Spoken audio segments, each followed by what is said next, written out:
కొట్ట గారి సినిమాలలో 1987 లో వచ్చిన ఆహ్నా పెళ్ళంట. ఆ, మేము చిన్నప్పుడు ఉన్నప్పుడు ఫస్ట్ లో అర్థమయ్యేది కాదు ఏంటి ఆ కాన్సెప్ట్ అన్నది. వన్స్ ఒక ఏజ్ వచ్చిన తర్వాత దాన్ని చూస్తే దాని ఎఫెక్ట్ అంటే లైక్ ఇలా కూడా ఉంటారు జనాలు, ఆ కోడిని వేలాడిచ్చి తినడం అన్నది.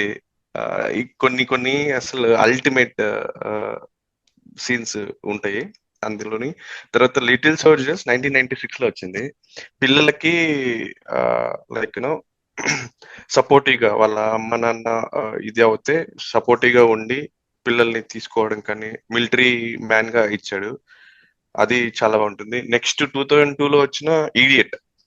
ఈడియట్ లో రవితేజ గారికి నాన్నగారి క్యారెక్టర్ అసలు అంటే లైక్ ఒక లైక్ అన్ని విధాలుగా సపోర్ట్ చేస్తూనే ఒక పక్క బాధపడుతూ కొడుకు పరిస్థితి ఏంటి అన్నది ఆ సీన్స్ కూడా కొన్ని బాగా ఎఫెక్టివ్ గా చేశాడు. తర్వాత ఆ నలుగురు సినిమా అయితే ఇంకా అల్టిమేట్. వాళ్ళ వాళ్ళ ఫ్రెండ్ కి మామూలుగా అందరికి అప్పులు ఊరికేవాడు వితౌట్ ఇంట్రెస్ట్ ఆర్ సంథింగ్, ఒక ఏదన్నా పెట్టి షూరిటీ.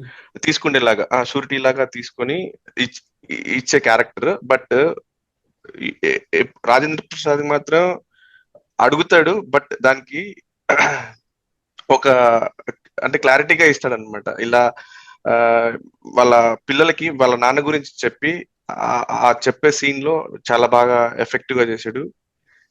నెక్స్ట్ పెళ్ళైన కొత్తలో జగవత్ బాబు అండ్ ప్రియమణి వాళ్ళిద్దరూ డైవర్స్ తీసుకునే టైంలో వీళ్ళు ఎంటర్ అయ్యి వాళ్ళని సరిదిద్దడము, ఇలా ఉండాలి అని చెప్పడము. ఈ 5 నా ఫేవరెట్ ఫ్రమ్ Yeah, కోట మీరు గారి. చెప్పిన